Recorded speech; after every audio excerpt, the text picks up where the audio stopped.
Let's begin with a sentence that would have sounded like satire 10 years ago. A senior Conservative MP is openly talking about treason in relation to a royal, not gossip, not Twitter, not a late night panel show, parliamentary language, national security framing. The word treason dragged out of a 700-year-old legal coffin and placed gently on a Buckingham Palace tea tray, because this is where we are. Tom Tugendhat, former security minister, is calling for a judge-led inquiry with the power to summon witnesses and examine evidence under oath into the links between Andrew Mountbatten Windsor and Jeffrey Epstein. And he isn't doing it for vibes.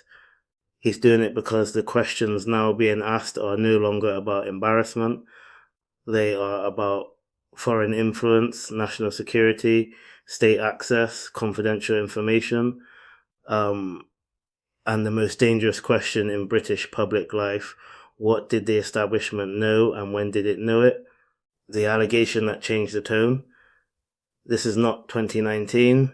This is not about a disastrous Newsnight interview.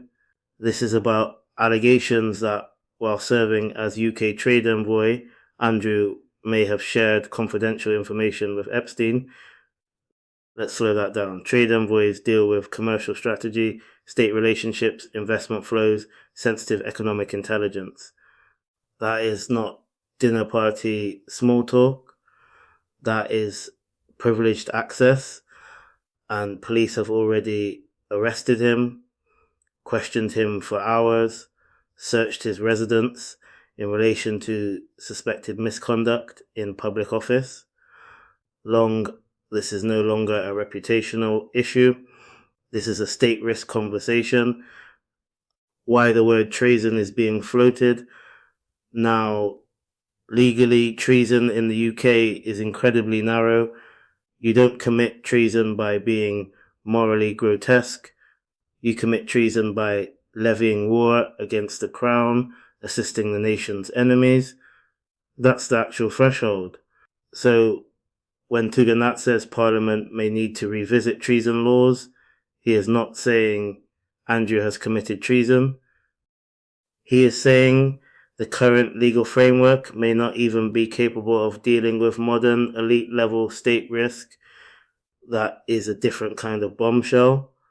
Because what he's really exposing is this. Our constitutional architecture was built for medieval betrayal, not for billionaires, private jets, compromat networks, and global influence pipelines. This is bigger than one man, because Tugendhat also asked, what did ministers know? What did the palace know? What else is being hidden? And that's the real story, not Andrew. The system, the insulation, the culture of we handle this quietly, we don't embarrass the institution, we protect the continuity of the state. For too long, as he put it, the public has been taken for fools. The national security dimension, people are underestimating. Let's connect dots. The polite conversation keeps separating. There were already intelligence concerns about Andrew's relationships with foreign-linked business figures. He had access, he had status, he had vulnerability. Intelligence agencies flagged the risk that this combination could be exploited. That is textbook security language for you are a leverage point, and leverage points in geopolitics are currency. Why this feels like 1936? Commentators are already comparing this moment to the abdication crisis, and that's not dramatic, it's structural, because the monarchy survives on one thing: the illusion of moral distance from the dirt of politics. Once the monarchy becomes a national security liability, the conversation changes from should he be embarrassed to can this institution still function as a stabilizing symbol? That is existential. The establishment reflex. Here's the pattern: Britain knows but rarely names. Phase 1, dismiss. Phase 2, delay. Phase 3, internal review. Phase 4, lessons will be learned. Phase 5, nothing structural changes, but this time something is different. Because the language has moved from scandal to security. And security is the one arena where the British state does not joke. The real constitutional crisis, if a royal can hold state roles, access sensitive information, build relationships with high-risk actors without the same scrutiny as an elected official, then we do not have a constitutional monarchy. We have a parallel power structure, untouchable access without democratic accountability, and that is the core tension this story has ripped open. The psychological shift in public perception. This is not just a legal story, it's a cultural turning point, because for decades the monarchy's survival strategy has been visibility without scrutiny, symbolism without audit. But the digital age has created a population that asks, show the documents, show the timeline, show the decision chain, not give us a statement. The two possible outcomes, there are only two ways this ends. Outcome 1, the allegations collapse under evidence, and the state proves its guardrails are real, which would actually strengthen public trust. Outcome 2, the investigation exposes systemic protection. And then the question becomes not what happens to Andrew, but what happens to the monarchy as a political structure, the Commonwealth dimension, because this isn't just domestic. Every Commonwealth nation is watching. Every Republic movement is watching. Every country already questioning the relevance of the crown is watching. And they are asking, if this is how accountability works at the top, why are we still here? The quality is so much better than I expected. It feels like something way more expensive. Honestly, it's kind of a steal. Show support to Nubian narrator and cop some merch before it's sold out again.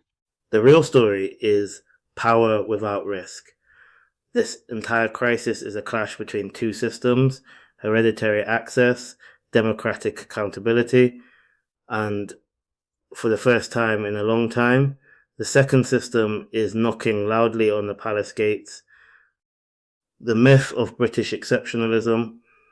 Britain loves telling itself, we don't have the corruption you see elsewhere. Our institutions are stronger. Our system self-corrects. This story is the stress test of that belief, because if the investigation is transparent, independent, mercilessly thorough, then the myth survives.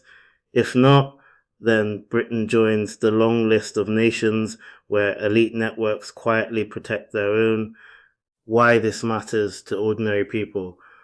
Because this is not about a prince. It's about a principle. Are there people in this country who operate above the security framework that governs everyone else? Because if there are, then national security is not a system, it's a performance. The clock is now running. Police are investigating. Searches are ongoing. Witnesses are being spoken to. And the government is already refusing to rule out a judge-led inquiry, which means this is no longer containable.